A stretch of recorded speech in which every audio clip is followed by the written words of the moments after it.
So எல்லாருக்கும் ஒரு பெரிய ஹாய். முக்கியமா ஃபிலிம் ரோல் ஃபேமிலிக்கு எல்லாரும் வந்துட்டீங்கல்ல. இன்னைக்கு நம்ம எதிர்பார்க்காததை எதிர்பாருங்கன்ற மாதிரி ஒரு வித்தியாசமான ஒரு த்ரில்லர் சீரீஸை தான் பார்க்க போறோம். ஒரு பொண்ணு ஒரு பர்சனை லவ் பண்ணி அவங்களுக்குள்ள சீக்கிரமாவே மேரேஜும் நடக்க போகுது. ஆனா அந்த மேரேஜ் நடக்க கூடாதுன்ற மாதிரி வித்தியாசமான நிறைய விஷயங்கள் நடக்கவே, அதெல்லாம் ஏன் நடக்குது, இதுக்கு பின்னாடி இருக்கிற மர்மம் என்னன்றது தான் இந்த சீரீஸோடைய முழு கதையே. ஸோ நீங்க வந்திருக்கிற இடம் உங்க ஃபிலிம் ரோல். ஞாபகமா உங்க ஃபிலிம் ரோலை சப்ஸ்கிரைப் பண்ணி உங்க சப்போர்ட்டை கொடுங்க. ஸோ இன்னைக்கு நம்ம something very bad is going to ஹேப்பன்ன்ற ஒரு சைக்கலாஜிக்கல் த்ரில்லர் சீரீஸோடைய சீசன் 1 தான் பார்க்க போறோம். கதையோட ஆரம்பத்துல ரேச்சல்னு ஒரு பொண்ணு மணமகள் கோலத்துல அப்படியே நடந்து வர ஆரம்பிக்கிறாங்க. அவங்கள பார்த்து சுத்தி இருக்கிற எல்லோருமே ஐயோ ரேச்சல் எவ்வளவு அழகா இருக்கால அப்படின்னு சொல்றாங்க. மெதுவா ரேச்சல் முன்னாடி வர ரேச்சல் கல்யாணம் பண்ணிக்க போற அவங்களோட பாய் ஃப்ரெண்டான நிக்கி இருக்காரு. நிக்கியும் ரேச்சல் முகத்தை பாக்குறாரு. இவங்க ரெண்டு பேருக்கும் மேரேஜ் நடக்க போகுது. அதனால ரொம்ப சந்தோஷத்துல இருக்காங்க. ஆனா திடீர்னு ரேச்சலுக்கு சில விஷுவல்ஸ் எல்லாம் வர ஆரம்பிக்குது. நிக்கிக்கும் ரேச்சலுக்கும் இடையில சண்டை வர மாதிரி, ஏதோ தப்பா ஒண்ணு நடக்க போற மாதிரியே. எங்க நிக்கியும் கையில மோதிரமே போட வந்துட்டாரு. அகைன் இன்னொரு விஷுவல், ஒரு காரிடார்ல ஏதோ ஒரு மிருகம் நடந்து போகுது. தர ஃபுல்லாவே ஒரே ரத்தமா இருக்கு. கதை அப்படியே 5 நாட்கள் பாஸ்டுக்கு போகுது. நம்ம ரேச்சல் தான் காரை ஓட்டிட்டு போறாங்க. அப்படியே தூங்கிடுறாங்க. ஒரு ஸ்கூல் வேன் மேல மோதி இருப்பாங்க. ஜஸ்ட் மிஸ்ல கூட நம்ம நிக்கி வேற இருக்காரு. என்ன பண்ற நீ, நேரத்துக்கு மோதிருப்ப தெரியுமா? ஐயோ சாரி லைட்டா கண்ணா சந்துட்டேன். திரும்பவும் ரேச்சல் தூங்கிட கூடாதுன்றதுக்காகவே நிக்கியும் என்னோட பேரண்ட்ஸை தான் பார்க்க நம்ம போறோம். அதோட எங்க ஏரியால ஒரு கதை இருக்கு தெரியுமா? லாரி பூல் அப்படின்ற ஒருத்தர் ஒரு 3 பேரை கொலை பண்ணிருக்காரு. ஆனா கொலைகாரன்னு வெளியே தெரியக்கூடாதுன்ட்டு நார்மலா ஒரு ஷாப்பை வச்சு நடத்திட்டு இருந்திருக்காரு. அந்த கொலைகாரங்கிட்ட இருந்து தப்பிச்ச ஒரு சர்வைவர் ஒரு பாட்காஸ்டையும் கொடுத்திருக்காங்க. அதை பிளே பண்றேன் அப்படின்னு அதை கார்ல பிளே பண்ணவே நம்ம ரேச்சலும் தூங்காம அதை கவனிச்சுக்கிட்டே கேட்டுக்கிட்டே வராங்க. அந்த பாட்காஸ்ட்ல அந்த சர்வைவர் என்ன சொல்றாங்கன்னா, அந்த கில்லர் கிட்ட மாட்டிக்கிட்டு இருக்கும்போது அந்த லேடியோ வந்து பார்பி டால் பொம்மை இருக்கும்ல, அந்த பொம்மையோடைய ஷூவை கண்டுபிடிச்சாங்களாம். அதுக்கப்புறமா தான் ஒரு ஐடியா தோணு இருக்கு. அவங்க பிரெக்னெண்டா இருக்கிற மாதிரி சீன் போட்டு அந்த கில்லர் கிட்ட இருந்து நைஸா எஸ்கேப் ஆகிருக்காங்க. இதெல்லாம் கேட்டுட்டு அப்படியே கொஞ்சம் சாப்பிடணும்னு ரெஸ்டாரண்ட்ல இவங்க ரெண்டு பேரும் சாப்பிட்டுட்டு பேசிக்கிட்டே இருக்கும் பொழுது ரேச்சல் வந்து ஒரு டிராயிங்க வரையறாங்க. அதை பார்த்துட்டு நிக்கி ஷாக் ஆகுறாரு.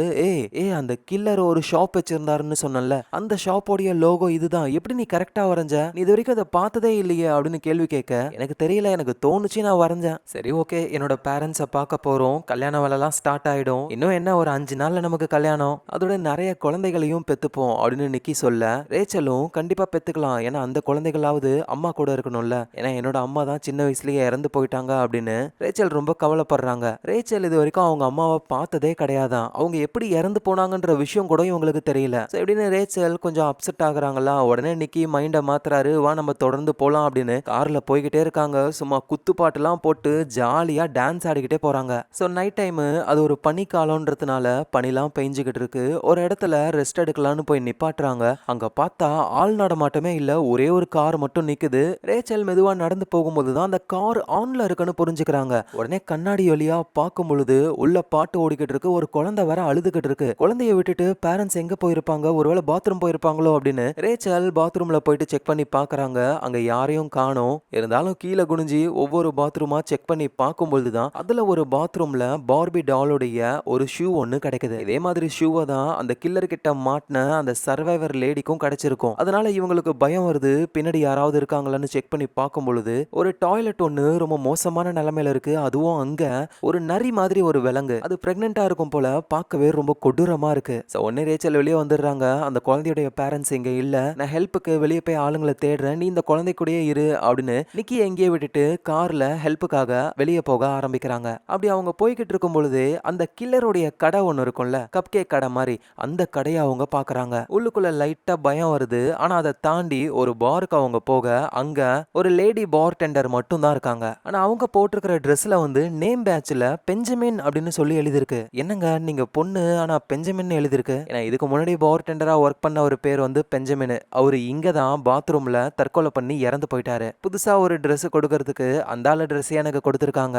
சரி ஓகே, கொஞ்சம் நீங்க போலீஸ்க்கு கால் பண்ண முடியுமா அப்படின்னு ரேச்சல் கேட்க அவங்களும் ஓகேன்னு சொல்றாங்க. அந்த கேப்ல இவங்களுக்கு பாத்ரூம் வருது. அதனால ரெஸ்ட் ரூமுக்கு போயிருக்காங்க. அப்போ மேல இருந்து ஒருத்தர் எட்டி பாக்குறாரு. நம்ம ரேச்சல் பயந்து போயிடுறாங்க. ஒருவேளை இறந்து போனா அந்த பெஞ்சமின் தானோ அப்படின்னு. அப்புறம் பாத்ரூமை விட்டு வெளியே வந்து இந்த பபிள் கம்லாம் வர அந்த மெஷின்ல இருந்து ஒரு கம்மை எடுக்க ட்ரை பண்ணும் பொழுது அகைன் திரும்பவும் அந்த ஆளு வராரு. அவரு பக்கத்துல வர நம்ம ரேச்சல் என்ன பண்றாங்கன்னா சாவியாலேயே கையில ஒரு சொருகு குத்திடுது. ஆனா அந்த பர்சன் எதுவும் கத்தாம சாவியை அழகா புடுங்கிட்டு ரேச்சலை பார்த்து கண்டிப்பா உனக்கு தெரியுமா அவன் தான் அதுவா அப்படின்னு சொல்லி கேட்க இவங்களுக்கு ஒன்னும் புரியல. வேகமா ஓடி வந்து கார் எடுத்துக்கிட்டு கிளம்புறாங்க. அப்ப முன்னாடி இருந்த ஒரு ட்ரக்ல ஜஸ்ட் மேரிட் அப்படின்னு சொல்லி ரத்தத்தாலேயே எழுதிருக்கு. நம்ம ரேச்சல் இங்க இருந்து கிளம்புறத அந்த வியர்டான ஆளும் பாத்துக்கிட்டு இருக்காரு. சோ ரேச்சல் வேகமா நிக்கி கிட்ட வரலான்னு பார்த்தா அங்க நிக்கியும் காணோம், அந்த காரையும் காணோம். டக்குன்னு பார்த்தா நிக்கி காருக்குள்ள ஏறாரு. எங்க பாரு அந்த குழந்தையோட பேரண்ட்ஸ் திடீர்னு வந்தாங்க. நான் ஏதோ அந்த குழந்தைய கடத்துறேன்னு சொல்லி என்ன அட்டாக் பண்ண நினைச்சாங்க தெரியுமா? எது என்னவோ அந்த குழந்தை அவங்க அப்பா அம்மா கிட்ட இருக்கு, வா நம்ம இங்க இருந்து போகலாம் அப்படின்னு வண்டியை கிளப்பிக்கிட்டு அங்க இருந்து போறாங்க. சோ ஒரு வழியா நிக்கியோடைய பேரண்ட்ஸோடைய வீட்டுக்கு இவங்க வந்துடுறாங்க. அது வந்து கேபின் மாதிரி இருக்கு. வீட்டுக்குள்ள போறாங்க. வீடே ரொம்ப வித்தியாசமா இருக்கு. அதோட நம்ம நிக்கியோடைய ஃபேமிலி வந்து 2 டாக்ஸ் கூட ஒன்னா போட்டோ எடுத்துக்கிட்ட மாதிரி ஒரு பெரிய பெயிண்டிங் ஒன்னு இருக்கு. அதோட இறந்து போன அந்த நாய்களை வந்து பதப்படுத்தி வச்சிருக்காங்க. ரேச்சல் அதை பார்க்கலான்னு போகும்பொழுது நிக்கி வந்து தடுக்கிறாரு. இந்த மாதிரி இந்த நாய்களை கண்ணோட கண்ணு பார்க்க கூடாது, புரியுதா? அப்படி பார்த்தா அது வந்து அவமரியாதை பண்ற மாதிரி. என்னடா வித்தியாசமா ரூல்ஸ் போடுறீங்க அப்படின்னு சொல்லி நம்ம ரேச்சல் வந்து நிக்கியோடைய பிரதர் சிஸ்டர்ஸ பாக்குறாங்களே. நிக்கியோடைய சிஸ்டரோட பேரு போர்ஷே. அவங்க தான் அப்படியே நம்ம ரேச்சலை வந்து கட்டிப்பிடிச்சு உங்களுக்குள்ள வெட்டிங் நடக்க போகுது, என்ன ஜாலியா இருக்கீங்களா அப்படின்ற மாதிரி சொல்றாங்க. அதோட அங்க நிக்கியோடைய பிரதர், அவரோட பேரு ஜூல்ஸ். அவருக்கு நெல்னு ஒரு ஒய்ஃபும் இருக்காங்க. சோ நம்ம ரேச்சலும் வரும்பொழுது நடந்த விஷயங்கள் எல்லாம் சொல்லும் பொழுது அப்போ நிக்கியோடைய சிஸ்டரான போர்ஷேவும் இந்த மாதிரி இங்க நிறைய விஷயங்கள் நடக்கும். உங்களுக்கு சாரி மேன் தெரியுமா? அது ரொம்பவே ஹைட்டான வித்தியாசமான நகங்கள்லாம் பெருசா இருக்கக்கூடிய கொடூரமா சிரிக்கக்கூடிய ஒரு ஆளு. எந்த பெண்களை பார்த்தாலும் சாரி கேட்டுக்கிட்டே இருப்பானா. எல்லாரும் என்ன சொல்றாங்கன்னா அந்த சாரி மேன் வந்து அவனுடைய ஒய்ஃபை தேடிக்கிட்டு இருக்கானா. புதுசா கல்யாணம் ஆக போற அந்த பெண்களை மட்டும்தான் தேடி வருவான்னு சொல்லுவாங்க.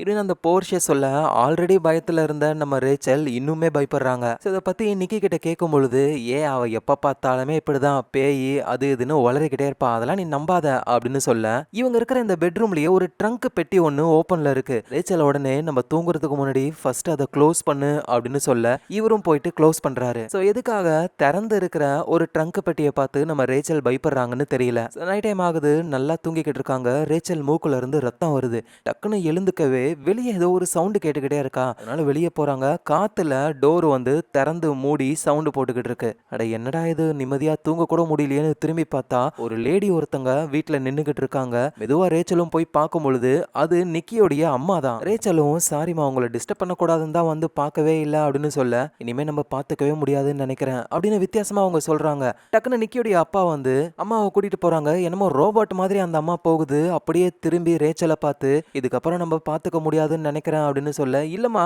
நான் இப்பதானே வந்தேன், காலையில நான் உங்களை பார்க்கறேன் அப்படின்னு இவங்க சொல்றாங்க. சடனா பார்த்தா கீழே நிறைய லெட்டர்ஸ்லாம் இருக்கு. அதுல ஒரு லெட்டர் நம்ம ரேச்சலுடைய பேரு போட்டு அவங்களோட அட்ரஸ்ல இருக்கு. என்னடான்ட்டு எடுத்து பார்த்தா நம்ம ரேச்சலுக்கும் நிக்கிக்கும் மேரேஜ் ஆக போகுதுல அந்த இன்விடேஷன் தான். ஆனா அதுக்கு பின்னாடி அவனை கல்யாணம் பண்ணாத அப்படின்னு எழுதிருக்கு. ரேச்சலுக்கு மூக்குல இருந்து ரத்தமும் வந்து அந்த ரத்தங்கள் அந்த கல்யாண இன்விடேஷன்ல அப்படியே சொட்ட ஆரம்பிக்குது. ஸோ அடுத்த நாள் ஆகுது. கல்யாணம் ஆக இன்னும் 4 நாள் தான் இருக்கு. நம்ம ரேச்சல், நிக்கியோடைய பேரண்ட்ஸு, சிஸ்டர், பிரதர்ஸ்னு எல்லோருமே பிரேக்ஃபாஸ்ட்டை சாப்பிட்டுக்கிட்டு இருக்காங்க. நிக்கியோடைய அம்மா, அவங்க பேர் விக்டோரியா, அவங்க பேச ஆரம்பிக்கிறாங்க. இந்த கல்யாணம்ன்றது கணவனும் மனைவியும் ஒருத்தருக்கு ஒருத்தர் ப்ராமிஸ் பண்றது. அஸ் அ பர்சனா ப்ராமிஸ் மட்டும் இல்லாம உங்க 2 பேருடைய சோலும் இணைகிற விஷயம் தான் இந்த மேரேஜே. ஸோ கல்யாணம்ன்றது ஆயிரங்காலத்து பயிறு, ஐரு விட்டு தயிருன்ட்டு என்னென்னமோ சொல்லி அவங்க பேச்சை முடிக்கிறாங்க. சாப்பிட்டு முடிச்சுட்டு ரூமுக்குள்ள போனதும் ரேச்சல் நேத்து நைட்டு அவங்க பார்த்த கல்யாண பத்திரிகையில அவனை கல்யாணம் பண்ணாத அப்படின்னு எழுதியிருக்கிறத பத்தி சொல்ல யார் இதை அனுப்பியிருப்பாங்க? மேபி என்னோட எக்ஸா இருக்கலாமா, இல்ல வீட்டுல இருக்கிறவங்களா இருக்கலாமா, ஒன்னும் புரியலையே அப்படின்னு குழம்புறாங்க. ரேச்சலும் கிளாசெட்டை ஓபன் பண்ணா வெட்டிங் ட்ரெஸ்ஸை காணும். இவங்க எடுத்துட்டு வந்திருக்கணும் ஆக்சுவலா, ஆனா விட்டுட்டு வந்துட்டாங்க போல. என்ன பண்ணலாம் அப்படின்னு யோசிக்கிறாங்க. அதோட நிக்கியோடைய ஃபேமிலி வந்து ரொம்ப வித்தியாசமா நடந்துக்கிறாங்கன்னு ரேச்சலுக்கு புரியுது. அப்படிதான் நிக்கியோடைய சிஸ்டர் பேசுறத இவங்க ஒட்டு கேட்கறாங்க. அம்மாவை பத்தின எந்த உண்மையும் ரேச்சலுக்கு தெரியக்கூடாதுன்னு சொல்றாங்க. அதான் நைட் அப்படியே வித்தியாசமா வந்து நின்னுகிட்டு இருந்தாங்களே நிக்கியோடைய அம்மா விக்டோரியா, அவங்களுக்கு ஏதோ ப்ராப்ளம் போல ரேச்சலுக்கு தெரியக்கூடாதுன்னு நினைக்கிறாங்க. சோ அப்புறம் அப்படியே நடந்து வரும் பொழுது நம்ம நிக்கியோடைய கசின் ஒருத்தன் குட்டி பையன், அந்த பையன் தரையே பார்த்துக்கிட்டு இருக்கான். என்னடா பாக்குறான்னு கேட்டா கீழே ஒரே ரத்தமா இருக்கு அப்படின்னு சொல்ல அது நம்ம ரேச்சலோடைய ரத்தம் தான். நேத்து நைட் அவங்க மூக்குல இருந்து வந்திருக்கும். சோ ரேச்சலும் அந்த பையன்கிட்ட நீ பயப்படாத, நேத்து நைட் எனக்கு மூக்குல இருந்து ரத்தம் வந்தது, அந்த ரத்தங்கள் தான் இதுன்னு சொல்ல இது உங்க ரத்தமா அப்படின்னா சாரி மேன் உங்களை பிடிக்க போறான்னு நினைக்கிறேன், நான் இதை எல்லாருக்கிட்டையும் யார்கிட்டயும் சொல்லணும் அப்படின்னு அந்த பையன் பயப்பட ரேச்சலும் சமாதானப்படுத்த ட்ரை பண்றாங்க. ஆனா அந்த பையன் பயங்கரமா கத்துறான் அப்பா அப்படின்னு சொல்லி. அந்த இடத்துக்கு நம்ம நிக்கியோடைய பிரதர் ஜூல்ஸ் வராரு. இவரோட பையன் தான் அது. அப்பா அப்பா சாரி மேன் வர போறான்ப்பா, இங்க பாருங்கப்பா, இவங்களோட ரத்தமா இருக்கு, சாரி மேன் இவங்கள கொல்ல போறான். அதெல்லாம் ஒண்ணும் இல்ல அப்பா, நான் பாத்துக்கிறேன் அப்படின்னு சொல்லி அந்த பையனை சமாதானப்படுத்தி அனுப்புறாரு. எங்க நிக்கியோடைய சிஸ்டர் போர்ஷே வந்துட்டு கத்துறாங்க, வெட்டிங் ட்ரெஸ் மறந்து விட்டு வந்துட்டிய, என்ன பண்றது இப்போ? இல்ல நானும் நிக்கியும் போய் எடுத்துட்டு வந்துடுறோம், இப்போ போய் நீங்க எடுத்துட்டு வரதுக்குள்ள ரொம்ப கஷ்டமா போயிடும் அப்படின்னு பேசிக்கிட்டு இருக்கும் போதுதான் நிக்கியோடைய அம்மா விக்டோரியா இருக்காங்கல்ல, என்னோட வெட்டிங் ட்ரெஸ் வேணும்னா ரேச்சல் போடட்டும்னு சொல்ல, சோ எல்லாருமே சேர்ந்து அம்மாவுடைய வெட்டிங் ட்ரெஸ் ரேச்சலுக்கு போட்டு பார்க்க ஆரம்பிக்கிறாங்க. சோ நிக்கி வந்து ரேச்சலை ப்ரப்போஸ் பண்ணும்போது ஒரு ரிங் போட்டிருப்பார்ல, அந்த ரிங்கை எடுத்துட்டு விக்டோரியா வந்து அவங்களோட ஃபேமிலி ரிங்கை கொடுக்குறாங்க. இந்த Dress சும்மா பக்காவா செட் ஆயிடுச்சு, வாங்க ஷாம்பெயினை ஓபன் பண்ணலாம் அப்படின்னு போர்ஷே ஓபன் பண்ணும் பொழுது பின்னாடி இருந்த கண்ணாடியிலேயே அவங்க கை மோதி கையில குத்திடுது. சோ காயத்துக்கு கட்டு போடுறதுக்காக ஜூல்ஸோடைய ஒய்ஃபான நெல்லு வந்து கூட்டிட்டு போயிடுறாங்க. சோ இப்போ நம்ம ரேச்சலும் விக்டோரியான்ற நிக்கியோடைய அம்மாவும் மட்டும்தான் இருக்காங்க. அவங்க நெக்லஸ் எல்லாம் வந்துட்டு நம்ம ரேச்சலுக்கு போட்டு விட சடனா கண்ணுல இருந்து கண்ணீரா வருது. இந்த வெட்டிங் உன்னையும் நிக்கியையும் என்ன பண்ண போகுதுன்னு நினைச்சா எனக்கு ரொம்ப கவலையா இருக்கு, நான் மன்னிச்சிடுன்னு சொல்றாங்க. சடனா நம்ம ரேச்சல் கண்ணுல இருந்தும் கண்ணீர் வர ஆரம்பிக்குது. என்ன நடக்குதுன்னு அவங்களுக்கு புரியல. டக்குன்னு ரூமுக்கு போயிட்டு நிக்கிக்கு கால் பண்ணி சீக்கிரம் வீட்டுக்கு வாங்க, என்ன நடக்குதுன்னு எனக்கு புரியல அப்படின்னு பேசிக்கிட்டு இருக்கும்போது தான் கட்டலுக்கு அடியில வெட்டிங் ட்ரெஸ்ஸோடைய அந்த பேக் இருக்கு. இதுக்குள்ளதான் ட்ரெஸ் இருக்கும். ஆனா அதை ஓபன் பண்ணி பார்த்தா வெட்டிங் ட்ரெஸ்ஸை காணோம். ட்ரெஸ் இல்லாம வெறும் பேக்கை கொண்டு வர வாய்ப்பே கிடையாது. நம்ம ட்ரெஸ் எங்க போயிருக்கோம்னு யோசிக்கும் போதுதான் வீட்டுக்குள்ள இருந்து சவுண்ட் கேட்க ஆரம்பிக்குது. அந்த சவுண்டை ஃபாலோ பண்ணியே ரேச்சல் போறாங்க. பார்த்தா இவங்களோட வெட்டிங் ட்ரெஸ்ஸை வந்து யாரோ கட் பண்ண மாதிரி ஒரு சின்ன பீஸ் மட்டும் இருக்கு. யார் இதை பண்ணிருப்பாங்க அப்படின்னு டவுட்ல நம்ம நிக்கியோடைய சிஸ்டரான போர்ஷியோடைய ரூமுக்கு போக அங்க ஒரு புக்கை பாக்குறாங்க. சில விசித்திரமான சடங்குகள் பத்தின புக்கு தான் அது. போர்ஷே ரூமுக்கு வர மாதிரி சவுண்ட் கேக்குது. உடனே இவங்க வேகமா ஓடி போய் ஒளிஞ்சுக்கிறாங்க. அடுத்தது அம்மாவுடைய ரூமுக்கு போறாங்க. ஏன்னா அவங்க தானே நம்ம ரேச்சலோடைய ரிங்கை எடுத்துட்டு அவங்க ரிங்கை கொடுத்தது. அதனால ரேச்சல் அவங்களுடைய ரிங்கை எடுத்துக்கிட்டு அப்படியே வெளியே வரும்போது தான் அங்க நிக்கியோடைய அப்பா இருக்காரு. அவரோட பேரு போரிஸ். அவரு நம்ம ரேச்சல் வந்து விக்டோரியாவுடைய வெட்டிங் ட்ரெஸ் தான் போட்டிருக்காங்கன்னு புரிஞ்சுக்கிட்டு, நீ இந்த ட்ரெஸ்ஸை போடக்கூடாது சொன்னா கேளு அப்படின்னு விசித்திரமா ஒரு பேச, எனக்கும் இதை போட இஷ்டம் இல்லை, ரொம்ப லூஸா இருக்கு, நான் என்னோட வெட்டிங் ட்ரெஸ்ஸை தான் தேடிக்கிட்டு இருக்கேன் அப்படின்னு மெதுவா நடந்து போய் நிக்கியோடைய பிரதரான ஜூல்ஸோடைய ரூம்ல தேட ஆரம்பிக்கிறாங்க. அவரோட ரூம்ல ஒரு இன்ஜெக்ஷன் இருக்கிறத கண்டுபிடிக்கிறாங்க. இது மயக்க மருந்து மாதிரிலாம் கிடையாது, இதை இன்ஜெக்ட் பண்ணா அவ்வளவுதான், வலியே இல்லாம உடனே இறந்து போயிடுவாங்க. டக்குன்னு பார்த்தா அந்த இடத்துல அந்த ஜூல்ஸ் இருக்காரு. இங்க என்ன பண்ற அப்படின்னு சொல்லி கேட்க ரேச்சலுக்கு என்ன சொல்றதுன்னு தெரியல. அது வந்து நான் என் வெட்டிங் ட்ரெஸ்ஸை தேடி வந்தேன், ஆனா நீ போட்டுக்கிட்டு இருக்கிறதே வெட்டிங் ட்ரெஸ் தானே, அட ஆமால மறந்துட்டேன், சரி நான் வரேன் அப்படின்னு அங்கிருந்து நைஸா வெளியே வந்துடுறாங்க. அப்புறம் ரூமுக்கு போயிட்டு ட்ரெஸ் எல்லாம் மாத்திட்டு நிக்கிக்கு கால் பண்றாங்க. அவரு வெளியே போயிருக்காரு போல. அப்ப வெளியே நிக்கியோடைய அப்பா போரிஸ் அவரு பிளாஷ் லைட் எடுத்துக்கிட்டு போறாரு. இவர் எங்க போறாருன்னு ரேச்சலுக்கு ஒரு டவுட். சோ எல்லாரும் டின்னர் சாப்பிட ஆரம்பிக்கிறாங்க. நிக்கி எங்க போனாருன்னு தெரியல. இவங்களும் மெசேஜ் மேல மெசேஜ் பண்றாங்க.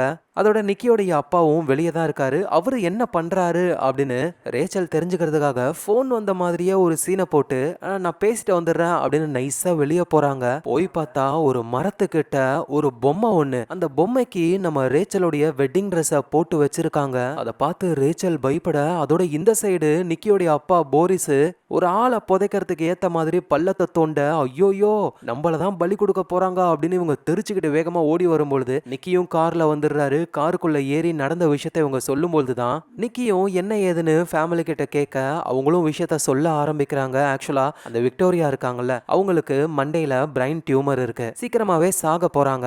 சோ நிக்கிக்கும் ரேச்சலுக்கும் நடக்கிற இந்த மேரேஜ் ஃபங்க்ஷன் தான் அவங்களுடைய கடைசி ஃபங்க்ஷனே. அதுக்கப்புறமா ஒரு மருந்தை இன்ஜெக்ட் பண்ணி வலி இல்லாமலே விக்டோரியாவை சாகடிக்க போறாங்களாம். அந்த மருந்து தான் ஜூல்ஸோடைய ரூம்ல இருந்தது. அதோட விக்டோரியாவை புதைக்கிறதுக்கு தான் பள்ளத்தையும் தோண்டுன அப்படின்னு சொல்ல, ஆனா என்னோட வெட்டிங் ட்ரெஸ்ஸை எதுக்காக ஒரு பொம்மைக்கு மாட்டி வச்சு தொங்க விட்டுருக்கீங்கன்னு கேட்கும்போது தான் ஜூல்ஸோடைய ஒய்ஃபான நல் சொல்றாங்க, என்னோட பையன் தான், உன் மூக்குல இருந்து ரத்தம் வந்தது, சாரி மேன் உன்னை கொல்ல போறான் அப்படின்னு நினைச்சு உன்னோட வெட்டிங் ட்ரெஸ்ஸை அவன் தான் திருடி உனக்கு பதில் அந்த பொம்மைய சாரி மேன் கொல்லட்டும்னு இந்த மாதிரி பண்ணிருக்கான். அவன் இந்த சாரி மேனை ரொம்பவே நம்புறான், அதனால தான் உன் வெட்டிங் ட்ரெஸ் இந்த மாதிரி பண்ணிட்டான், மன்னிச்சிருன்னு சொல்றாங்க. ஸோ இப்பதான் ரேச்சலுக்கும் எல்லா விஷயமும் புரிய வருது. தேவையில்லாம சந்தேகப்பட்டுட்டோமே அப்படின்னு எல்லாத்தையும் ஃப்ரீயா விட்டுறாங்க. சாரி மேன் அப்படின்னு ஒண்ணு கிடையாது அப்படின்னு நம்புறாங்க. ஆனா பார்த்தா வீட்டுக்கு வெளியே ஏதோ ஒரு மர்மமான உருவம் தெரியுது. அந்த மர்மமான உருவத்தோடைய பாயிண்ட் ஆஃப் வியூல அப்படியே அது வீட்டுக்குள்ள வருது. இது கண்டிப்பா அப்பங்காரனான போரிஸா தான் இருக்கணும்னு பார்த்தா அவரு கிடையாது. ஆக்சுவலா அவருக்கே ஏதோ ஒரு சவுண்ட் கேட்டு வெளியே வந்து பார்க்கறாரு. அந்த உருவமும் அப்படியே மெதுவா நம்ம ரேச்சல், நிக்கி தூங்கிக்கிட்டு இருக்காங்க. அவங்கள இது வாட்ச் பண்ணுது. அடுத்த நாள் ஆகுது. வெட்டிங்க்கு இன்னும் 3 நாள் தான். நம்ம ரேச்சல் கடைக்கு போயிட்டு ஃப்ளவர்ஸ், கேக்லாம் வாங்கிட்டு வராங்க. ஏன்னா நம்ம நிக்கியோடைய ஃபேமிலியவே இவங்க தப்பா நினைச்சிட்டாங்கல்ல. அதுக்கு சாரி சொல்ற மாதிரி கேக்லாம் வாங்கிட்டு வராங்க. அதோட லெட்டர்லாம் எழுதுறாங்க. ஸ்டில் அவங்கள யாரோ பார்க்குற மாதிரியே ஆடியன்ஸான நமக்கு காட்டுறாங்க. நம்ம ரேச்சலுக்கு எப்படி இந்த விஷயங்கள்லாம் தெரியுமோ அதே மாதிரி தான் நம்ம நிக்கிக்கும். அம்மா சாக போறாங்கன்னு அவருக்கும் இப்பதான் தெரிஞ்சிருக்கு. அதனால ரொம்ப சோகத்துல இருக்காரு. ரேச்சலும் நம்ம வேணா மேரேஜை தள்ளி போடலாமான்னு சொல்லி கேட்க, இல்ல இல்ல வேணாம், அம்மாவோட கடைசி ஆசை இதுதான், அவங்க இந்த மேரேஜை பார்க்கணும் அப்படின்னு அவரு சொல்றாரு. ஸோ ரேச்சல் வந்து குடும்பத்தையே தப்பா நினைச்சிட்டாங்க அப்படின்னு நிக்கியோடைய சிஸ்டரான போர்ஷேவுக்கு கடுப்பு. ஒரு மாதிரி தான் பேசுறாங்களே, ஆனா இருந்தாலும் பொண்ணு தோழியா நீ தான் என் கூட இருக்கணும்னு போர்ஷே கிட்ட நம்ம ரேச்சல் சொல்றாங்க. அதுக்கப்புறமா சாக போற விக்டோரியா கூட சேர்ந்துக்கிட்டு பழைய போட்டோஸ் எல்லாம் ரேச்சல் பாக்குறாங்க. அப்ப விக்டோரியா வந்துட்டு ஒரு போலராய்டு கேமரால நம்ம ரேச்சலையும் ஒரு போட்டோ எடுத்துக்கிட்டு உன்னுடைய அம்மாவை பத்தி சொல்லுமா அப்படின்னு கேட்கும் பொழுது, என்னத்த சொல்றது, எனக்கு என் அம்மாவை பத்தி ஒண்ணுமே தெரியாது. உடனே விக்டோரியாவும் ஏன்னா மீதி இருக்கிறது நீ மட்டும்தான் அப்படின்னு சொல்றாங்க. ரேச்சலுக்கு ஒன்னும் புரியல. எங்க நம்ம நிக்கியோடைய பிரதர் ஜூல்ஸ் இருக்கார்ல, அவரு பாட்டப்ல இருக்காரு. ஆக்சுவலா என்ன விஷயம்னா, இந்த ஜூல்ஸ்ன்ற ஒரு சின்ன வயசுல காட்டுக்குள்ள போய் தொலைஞ்சு போயிட்டாராம். அப்ப அவரு சாரி மேன் அப்படின்ற அந்த பேய பார்த்திருக்காராம். சோ அந்த பயத்துல இருந்து இப்ப வரைக்குமே அவர் மீண்டு வெளியே வரல. இவருக்கு இருக்கிற பயம் மாதிரியே தான் இவங்களுடைய பையனுக்கும் சாரி மேன் நினைச்சு பயம். திடீர்னு அந்த ஜூல்ஸ் அவரோட ஒய்ஃப் நல்லா கூப்பிட்டு, நீ என்ன பண்றனா அப்படியே என்ன தண்ணிக்குள்ள முக்கி சாகடிக்கிற மாதிரி பண்ண அப்படின்னு கேட்க, அவங்களும் அப்படியே தலைய புடிச்சு தண்ணிக்குள்ள முக்குறாங்க. சைக்கலாஜிக்கலா பாதிக்கப்பட்டவங்க இந்த மாதிரி பண்ணும் பொழுது அதுல இருந்து கொஞ்சம் ரிலீஃப் ஆவாங்க அப்படின்னு சொல்லுவாங்க. இப்படி பண்ணிக்கிட்டு இருக்கும் போதே அந்த இடத்துக்கு ரேச்சல் வராங்க. நடக்கிற விஷயங்களை பாக்குறாங்க. இவங்களும் என்னன்னு சொல்லி கேட்கும்போது தான், இல்ல வெட்டிங்ல சில ப்ராமிசஸ்லாம் பண்ணுவோம்ல, என்னென்ன ப்ராமிஸ்ன்னு எனக்கு எழுதணும். ஜூல்ஸும் இங்க பாரு, உனக்கு என்ன தோணுதோ அதை எழுது, நாங்க யாரும் எதுவும் சொல்ல மாட்டோம்னு சொல்றாரு. சரின்னு போனா அங்க நிக்கி வந்து அவங்க அப்பா கூட சண்டை போட்டுக்கிட்டு இருக்காரு. நம்ம ரேச்சலுக்கு ஒரு விஷயம் தெளிவா புரியுது, அம்மா சாக போறாங்க, இதுல வெட்டிங் நடக்குது. சோகமும் சந்தோஷமும் கலந்து எல்லோருமே கொஞ்சம் டிப்ரெஷன்ல இருக்காங்க அப்படின்னு எல்லாரையும் ஒன்னா உட்கார வச்சு பேச ஆரம்பிக்கிறாங்க. இந்த டிப்ரெஷன் போகிறதுக்கு எல்லாரும் கொஞ்சம் தனித்தனியா டைமை ஸ்பெண்ட் பண்ணுங்க, கண்டிப்பா மைண்ட் செட் மாறும் அப்படின்னு சொல்றாங்க. ஸோ அப்படிதான் நம்ம ரேச்சலும் ஜூல்ஸோடைய ஒய்ஃபான நல்லும் வந்து அப்படியே வெளியே வாக்கிங் போய்கிட்டு இருக்கும் பொழுது ரேச்சல் ஒரு மாதிரி சோகமா இருக்கிறத நல்ல புரிஞ்சுக்கிறாங்க. என்னாச்சு உனக்கு, ரொம்ப சோகமா இருக்கியா அப்படின்னு கேட்கும் பொழுது, இல்ல எனக்கு தெரியல, ஏதோ ஒன்று தப்பா நடக்க போகுதோ அப்படின்னு எனக்கு தோணுதுன்னு சொல்றாங்க. ஸோ நைட் டைம் ஆகுது. நம்ம நிக்கியோடைய ஃபேமிலி எல்லோருமே கையில கேண்டில வச்சுக்கிட்டு அப்படியே உட்காந்துக்கிட்டு இருக்காங்க. அம்மா விக்டோரியா சாக போறாங்க. அதனால எல்லோருமே அவங்க மனசுல என்னென்ன இருக்கோ அது எல்லாத்தையுமே சின்னதா ப்ரீ ஃபியூனரல் மாதிரி பண்ண ஆரம்பிக்கிறாங்க. அதோட ஒரு பொம்மையையும் எரிக்கிறாங்க. இப்படி இவங்க இந்த வேலைகள் பண்ணிக்கிட்டு இருக்கும் பொழுது நம்ம ஜூல்ஸோடைய பையன் ஒரு வீடியோ கேமராவை எடுத்துக்கிட்டு ஆளு வீட்டுக்குள்ள சுத்திக்கிட்டு இருக்காரு. அதுவும் நிக்கியோடைய அப்பா போரிஸ் இருக்காருல, அவரு வந்து இந்த மிருகங்கள் எல்லாம் வேட்டையாடி அதை அழகா பதப்படுத்தி வைப்பாரு. அந்த ரூம்குள்ள போயிட்டு எல்லாத்தையும் வீடியோ எடுத்துக்கிட்டு இருக்கும்போது சடனா அங்க ஏதோ ஒரு பர்சன் இருக்கிற மாதிரி தெரிய, அவ்வளவுதான் அந்த பையன் பயந்துடுறான். எங்க எல்லாருமே அந்த ப்ரீ ஃபியூனரலை முடிச்சுட்டு தூங்கிக்கிட்டு இருக்காங்க. ரேச்சல் மட்டும் தூங்காம அப்படியே வெளியே வந்து அவங்க வாங்கின அந்த கேக்கை சாப்பிட்டுக்கிட்டு திரும்ப ரூம்குள்ள போகலாம்னு நினைக்கும் போது சடனா ஒருத்தர் அப்படியே ரேச்சலை பிடிச்சு வாயும் க்ளோஸ் பண்ணி அந்த வீட்டை விட்டு வெளியே கொண்டு போறாரு.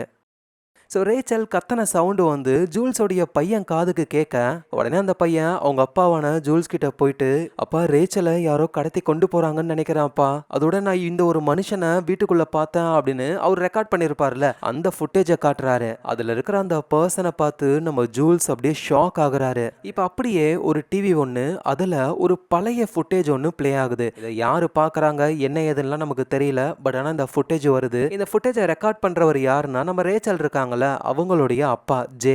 அவர் அவரோட கேர்ள் ஃப்ரெண்டு ஆலி கூட இருக்காரு. இவங்க தான் நம்ம ரேச்சலுடைய அம்மா. ஸோ ஜேக்கும் ஆலிக்கும் மேரேஜ் நடக்க போகுது. இதுல ஒரு இன்ட்ரெஸ்டிங்கான விஷயம் என்னன்னா, ஆலி இருக்காங்கல்ல, அவங்க இப்போ கிட்டத்தட்ட நிறமாச கர்ப்பிணி மாதிரி, வயிற்றுக்குள்ள நம்ம ரேச்சல் தான் இருக்காங்களே. கல்யாணம் நடக்க போகுது, அதுக்கான வேலைகள் போகுது. அது எல்லாத்தையும் ஜே வந்து வீடியோ எடுத்துக்கிட்டு இருக்கிறத தான் நம்ம பார்த்துக்கிட்டு இருக்கோம். ஸோ இது எல்லாமே பாஸ்ட்ல நடந்த, பாஸ்ட்ல ரெக்கார்ட் பண்ண ரெக்கார்டிங்ஸ் தான். அந்த ஃபுட்டேஜ்ல வந்து நம்ம ரேச்சல் இப்போ பிரசன்ட் டைம்ல ஒரு பாருக்கு போயிருப்பாங்கல்ல, அந்த பார் தெரியுது. இதெல்லாம் தாண்டி அந்த கப் கேக் மாதிரியான கடையும் தெரியுது. ஸோ பிரசன்ட் டைம்ல அந்த கடை க்ளோஸ்ல தான் இருக்கு. ஆனா பாஸ்ட்ல அந்த கடை ஆக்டிவா இருந்திருக்கு. அந்த கடையோடைய ஓனர் தான் லாரின்றவரு 3 பேரை கொன்னிருக்காரு. பட் இந்த ஃபுட்டேஜ் எடுக்கும் போதெல்லாம் அவரு போலீஸ்ல மாட்டல. ஸோ அப்புறம் இவங்க வந்து ஒரு கேபினுக்கு வராங்க. அப்பா வந்து ஆலி ரொம்பவே கஷ்டப்படுறாங்க. ஜேவும் என்னன்னு சொல்லி கேட்க, ஏதோ ஒன்று கெட்டது நடக்க போகுதுன்னு நினைக்கிறேன் அப்படின்னு சொல்றாங்க. எப்படி நம்ம ரேச்சல் சொல்றாங்களோ அதே மாதிரி தான் ரேச்சலுடைய அம்மாவான ஆலியும் சொல்லிக்கிட்டு இருக்காங்க. அதுக்கப்புறமா கல்யாணத்துக்கு தேவையான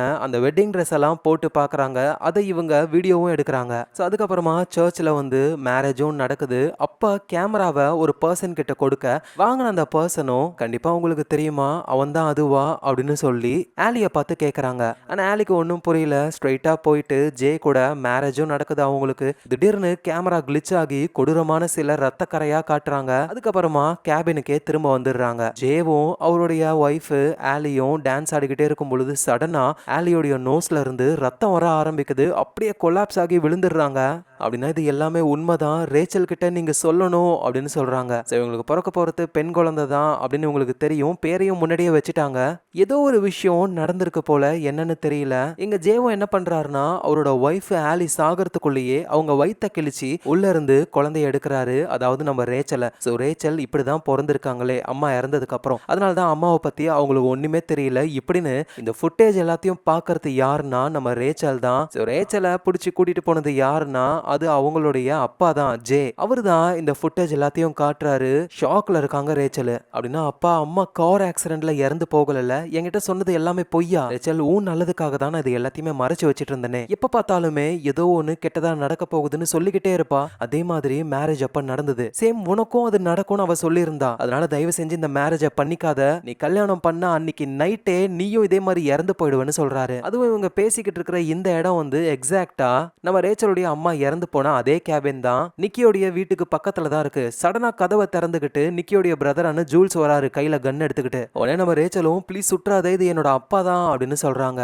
இவதான் ஜூல்ஸ் பத்தியும் நமக்கு தெரிய வருது. ஜூல்ஸ் ஆளு சின்ன பையனா இருக்கும் பொழுது காட்டுக்குள்ள ஓடி போயிடுவார்ல, அவரு உள்ள போயிட்டு திரும்ப வெளியே இந்த கேபின்ல தான் ஒளிஞ்சுக்கிட்டு இருந்திருக்காரு. கரெக்டா அப்பதான் வந்து கல்யாணம் முடிஞ்சு ரேச்சலுடைய அப்பாவான ஜேவும் அம்மாவான ஆலியும் இங்க வந்திருப்பாங்க. கல்யாண ட்ரெஸ்ஸை கூட கலட்டாம டான்ஸ் ஆடிக்கிட்டு இருந்திருப்பாங்க. திடீர்னு ரத்தமா வந்து கீழே விழுந்து போயிருப்பாங்கல்ல. இது எல்லாத்தையும் அதே கேபின்குள்ள ஒளிஞ்சுக்கிட்டு இருக்கிற சின்ன பையனா இருக்கிற ஜூல்ஸ் பார்த்திருப்பாரு. ரேச்சலுடைய அப்பாவும் வந்து அம்மாவுடைய அந்த வயித்தை கிழிச்சு உள்ள இருந்து ரேச்சலை எடுப்பார்ல, அதை பண்ணும் பொழுது சாரி கேட்டுக்கிட்டே இருப்பாரு. ஏன்னா அவரோட ஒய்ஃபையே அவர் இந்த மாதிரி பண்றாருல. இப்படி அவரு சாரி சொல்றதெல்லாம் ஒளிஞ்சிருந்த அந்த பையன் நம்ம ஜூல்ஸ் சின்ன பையனா இருக்கும்பொழுது கேட்டு இவரதான் சாரி மேன் அப்படின்னு நினைச்சுக்கிட்டு வெட்டிங் ட்ரெஸ் வேற போட்டிருப்பாங்க. ஸோ கல்யாணம் ஆகிறவங்களையா பார்த்து இந்த சாரி மேன் சாரின்னு சொல்லி சாகடிப்பான்னு சின்ன வயசுல இவர் தப்பா புரிஞ்சுக்கிட்டாரு. உன்னாலதான் நான் சின்ன வயசுல இருந்து எவ்வளவு கஷ்டத்தை அனுபவிச்சிருக்கேன் தெரியுமா அப்படின்னு ரேச்சலுடைய அப்பா கூட இந்த ஜூல்ஸ் சண்டை போட எப்படியோ அடிச்சுக்கிட்டு சாவுங்கடா அப்படின்னு ரேச்சல் அங்க இருந்து வெளியே கிளம்பி வந்துடுறாங்க. நேரா அந்த பாருக்கு போறாங்க.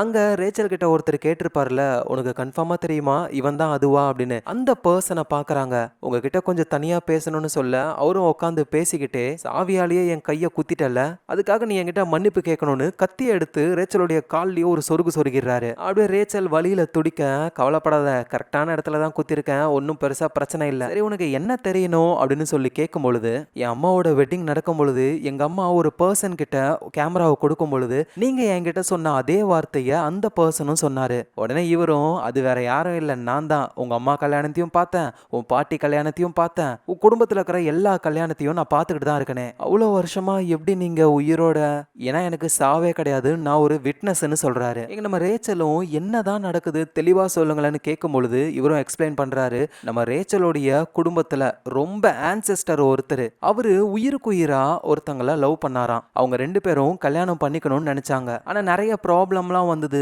அப்பதான் டெத்து கூட அவர் ஒரு ஒப்பந்தம் போட்டுக்கிட்டாரு. எங்க குடும்பத்துல இருக்கிற எல்லோருமே தங்களுடைய சோல்மேட்டை தான் கல்யாணம் பண்ணணும், அப்படி இல்லைன்னா அந்த வெட்டிங் டே அன்னைக்கு சூரியன் மறையும் பொழுது அவங்க உயிரும் போயிடணும் அப்படின்னு டெத்து கூட ஒரு கான்ட்ராக்டை போட, அன்னில இருந்து அந்த சாபம் நம்ம ரேச்சலுடைய குடும்பத்துல இருக்கிற எல்லாருக்குமே வந்துருச்சு. அப்படிதான் ரேச்சலுடைய அம்மாவும் ஜேவை கல்யாணம் பண்ணிருப்பாங்க. ஆனா அவரு உண்மையான சோல்மேட் கிடையாது. அதனாலதான் கல்யாணம் அன்னைக்கே அவங்க இறந்து போயிட்டாங்க. அந்த சாபம் அவங்க கிட்ட இருந்து இப்ப நம்ம ரேச்சலுக்கு வந்திருக்கு. அடிக்கடி ரேச்சலை யாரோ பாக்குற மாதிரியே பாயிண்ட் ஆஃப் வியூ நமக்கு காட்டுவாங்கல்ல, அது என்னன்னா டெத்து தான். அதுதான் நம்ம ரேச்சலை பாக்குது. ஸோ ரேச்சல் இப்ப நடக்க போற மேரேஜ மேரேஜ்ல உண்மையான சோல்மேட்டை கல்யாணம் பண்ணணும். நிக்கி தான் உண்மையான சோல்மேட்டா என்ன ஏதுன்னு தெரியல. ஒருவேளை அவர் சோல்மேட்டா இருந்தா நோ ப்ராப்ளம், இல்லனா அன்னிக்கே அவங்க இறந்து போயிடுவாங்க. ஒருவேளை நடக்க போற கல்யாணம் கேன்சல் ஆயிடுச்சு அப்படின்னா ரேச்சல் கிட்ட இருந்த சாபம் வந்து அப்படியே நிக்கியோடைய ஃபேமிலிக்கு போயிடும். ஸோ இப்படின்னு அந்த பர்சன் எல்லா விஷயத்தையும் சொல்ல ரேச்சலுக்கும் இப்பதான் புரியுது. அதோட அந்த பாருக்கு ரேச்சலுடைய அப்பாவான ஜேவும் நிக்கியோடைய பிரதர் ஜூல்ஸும் வராங்க. ஸோ அந்த மேரேஜ் பண்ண வேணாம் அப்படின்னு ஜே வந்து தடுக்கிறாரு. ஆனால் ரேச்சல் வந்து அப்பா உங்க வாழ்க்கையை நீங்க வாழ்ந்து முடிச்சிட்டீங்க, இது என்னோட வாழ்க்கை, நான் பாத்துக்கிறேன் அப்படின்னு சொல்லி ஜூல்ஸ் கூட கார்ல இவங்க திரும்ப நிக்கியோடைய வீட்டுக்கு தான் போய்கிட்டு இருக்காங்களே. நம்ம ரேச்சலும் என்னோட அப்பாவை தான் நீ மான்ஸ்டர்னு நினைச்சுக்கிட்டு இவ்வளவு வருஷமா பயந்துகிட்டு இருந்தல, ஆமா நானும் அதை நம்பிட்டேன். அதோட இந்த சாபம் இதெல்லாம் சொல்றாங்களே, இதெல்லாம் நீ நம்புறியா அப்படின்னு கேட்கும் பொழுது ரேச்சலும் ஆமா நான் நம்புறேன் அப்படின்னு ஒரு மாதிரி பயத்திலேயே இருக்காங்க. ஏன்னா வெட்டிங்க்கு இன்னும் 2 நாள் தான் இருக்கு. ஸோ வீட்டுக்கும் போயிடுறாங்க. இந்த சாபம்லாம் உண்மை அப்படின்னு நம்பியும் ஏன் இந்த கல்யாணத்தை தொடர்ந்து நடத்துறாங்கன்னா, ஏன்னா நிக்கி தான் என்னுடைய சோல்மேட் அப்படின்னு இவங்க நம்புறாங்க. ஸோ வெட்டிங்க்கு இன்னும் 2 நாள் இருக்கு. அதுக்கு முன்னாடியே நிறைய கெஸ்ட்லாம் வந்து வீட்டில் ஒரு பார்ட்டியே நடக்க ஆரம்பிக்குது. எல்லாரும் ஜாலியாக என்ஜாய் பண்றாங்க. ஸோ வந்தவங்கலாம் நம்ம நிக்கிக்கும் ரேச்சலுக்கும் வந்து நிறைய அட்வைஸ்லாம் பண்றாங்க. ரேச்சலும் அவங்களோட லவ் ஸ்டோரி முத எப்படி நிக்கியை பார்த்தாங்க அப்படின்ற விஷயத்தெல்லாம் எல்லாருக்கிட்டையும் ஷேர் பண்ண ஆரம்பிக்கிறாங்க. ஸோ அதுக்கப்புறமா ரேச்சலும் நிக்கியும் ஒருத்தரோட ஒருத்தர் முகத்தை பார்த்துக்கிறாங்க. 2 நாள் கழிச்சு மேரேஜ் நடக்க போகுதுல, அதுக்கு முன்னாடி ஒத்திகை மாதிரி ஒருத்தரோட ஒருத்தர் முகம் மாறிக்கிட்டே இருக்கும்போது சடனா ரேச்சலுக்கு அவங்களே இறந்து போற மாதிரியான விஷுவல் வருது, அவங்க அம்மாவை மாதிரி. ஸோ இதனாலேயே லைட்டா டவுட் பண்றாங்க.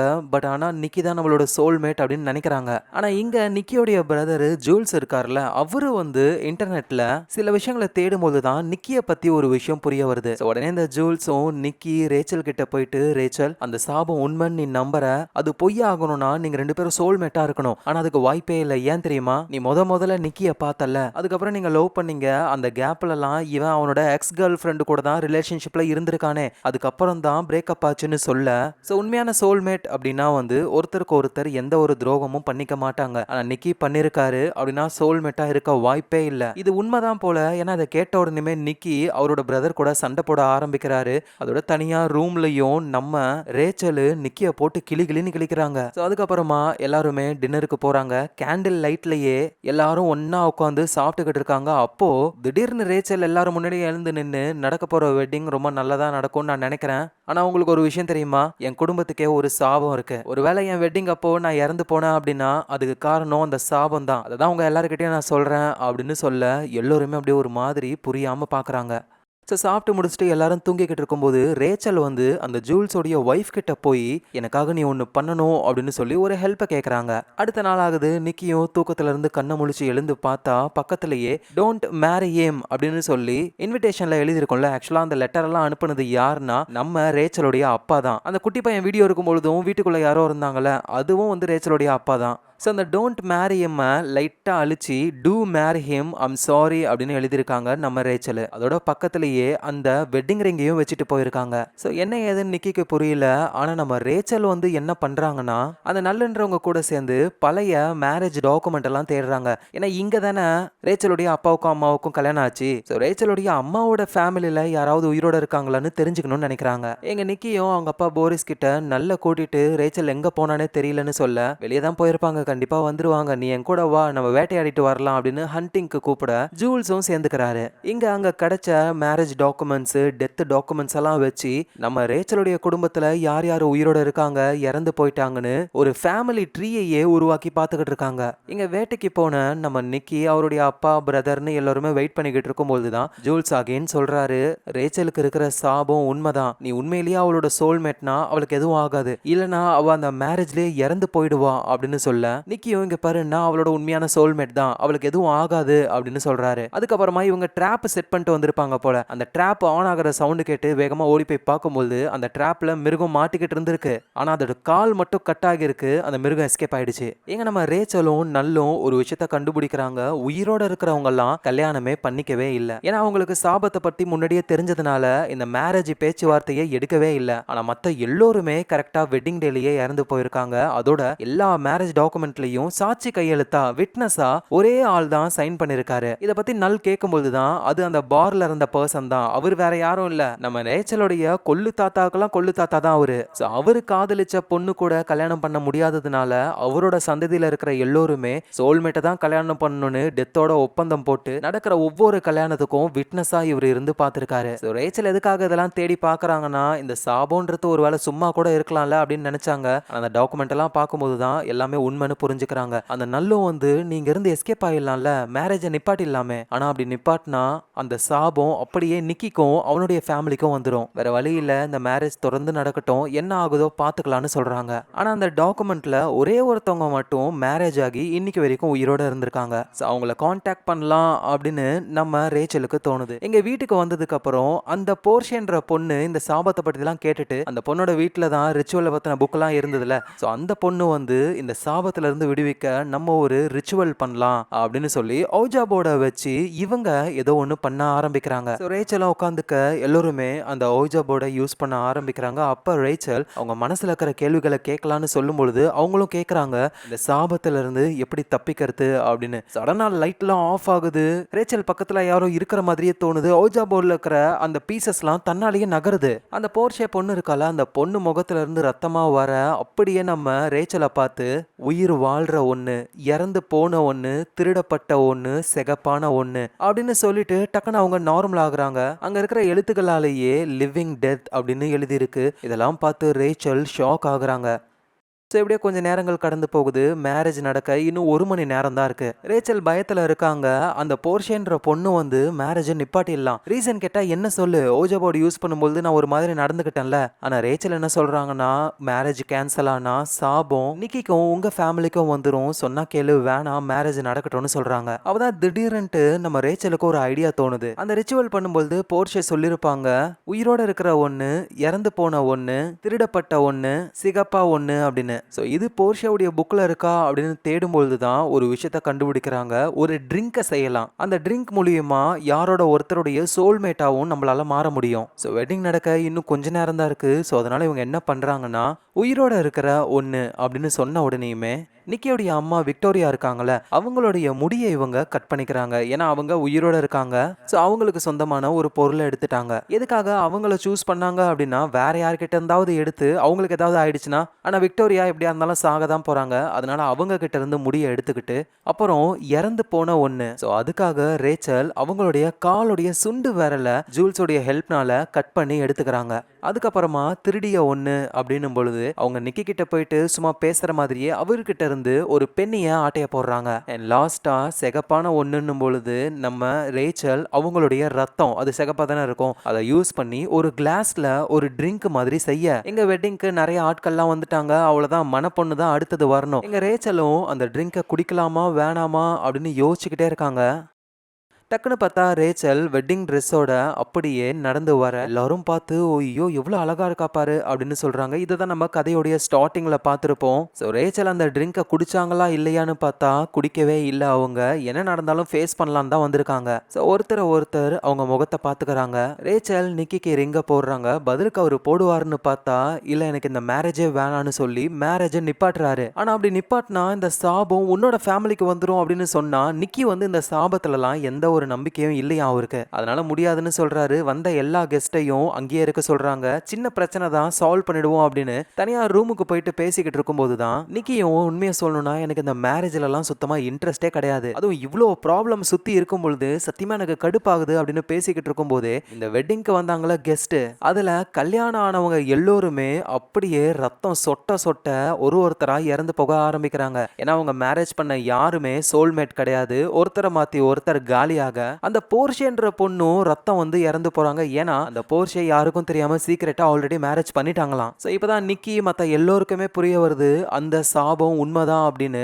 ரேச்சல் கிட்ட இருந்த சாபம் நிக்கியோடைய ஃபேமிலிக்கு வந்து எல்லோருமே இப்ப இறந்து போக ஆரம்பிக்கிறாங்க. சோ சூரியன் மறையறதுக்கு முன்னாடி மேரேஜ் நடந்து இருந்தா நம்ம ரேச்சல் மட்டும் இறந்து போயிருப்பாங்க. ஆனா அதுக்கு முன்னாடியே மேரேஜ் கேன்சல் ஆனதுனால அந்த சாபம் நிக்கியோடைய ஃபேமிலிக்கும் பரவி கல்யாணம் ஆகி சோல்மேட்டா இல்லாதவங்க எல்லாம் காலி ஆகுறாங்க. அதோட ஆல்ரெடி நம்ம ரேச்சலுக்கு அந்த சாபம் இருந்ததுனால அவங்களுக்கும் அப்படியே ரத்தம் வந்து வெளியே போய் அப்படியே கீழே விழுந்து இறந்து போயிடுறாங்க. இப்ப இந்த இடத்துல உயிரோட இருக்கிறது யாருன்னா நம்ம நிக்கி. ஏன்னா அவருக்கு மேரேஜே நடக்கலல்ல. அவருடைய பிரதர் ஜூல்ஸோட ஒய்ஃப் நல்லு. இவங்க 2 பேரும் சோல்மேட் தான். அதனால இவங்களுக்கு எதுவும் ஆகல. இவங்களோட பையன் மொத்தம் 4 பேர் மட்டும் தான் உயிர் பழைக்கிறாங்களே. அதோட இப்பதான் ஒரு பயங்கரமான ட்விஸ்டும் நமக்கு தெரிய வருது. அந்த விட்னஸ் இருக்கார்ல, இவ்வளோ வருஷங்களா ரேச்சலோட ஃபேமிலியை பார்த்துக்கிட்டு இருந்தவர், அவரு இப்ப இறந்து போறாரு. டக்குன்னு இறந்து போயிருந்த நம்ம ரேச்சலு கண்ணு முழிச்சு எழுந்துக்கிறாங்க. அப்படியே மெதுவா உள்ள வர அங்க அந்த குட்டி பையன் ஜூல்ஸ் நல்லோடைய பையன், அந்த பையன்கிட்ட இவங்க இந்த சாபம் இப்ப உங்க ஃபேமிலிக்கு வந்துருச்சு.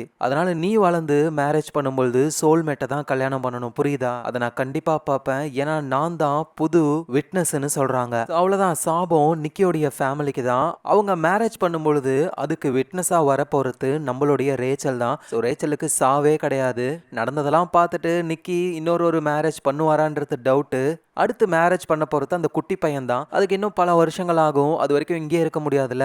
அதனால ரேச்சல் ஒரு சாகா வரம் பெற்ற ஒரு பொண்ணா அவங்களோட வாழ்க்கைய வாழ அங்கிருந்து கிளம்பி போயிடுறாங்க. கரெக்டா வெட்டிங் நடக்கும் பொழுது திரும்ப வருவாங்க ஒரு விட்னஸா. இப்படின்னு இந்த இடத்துலயே இந்த சீரீஸோட கதை முடியுது. ஸோ உண்மையிலேயே ரொம்ப ரொம்ப வித்தியாசமான ஒரு கதை. அதனாலதான் உங்களுக்கு கொண்டு வந்தேன். கண்டிப்பா அந்த கதை உங்களுக்கு பிடிச்சிருக்கும். பிடிச்சிருந்ததுன்னா லைக் போட்டு விடுங்க. அதோட உங்க ஃபிலிம் ரோல ஞாபகமா சப்ஸ்கிரைப் பண்ணி உங்க சப்போர்ட்டையும் கொடுங்க. நாளைக்கு நம்ம வேற லெவல் மூவில பார்க்கலாம். Lots of love guys.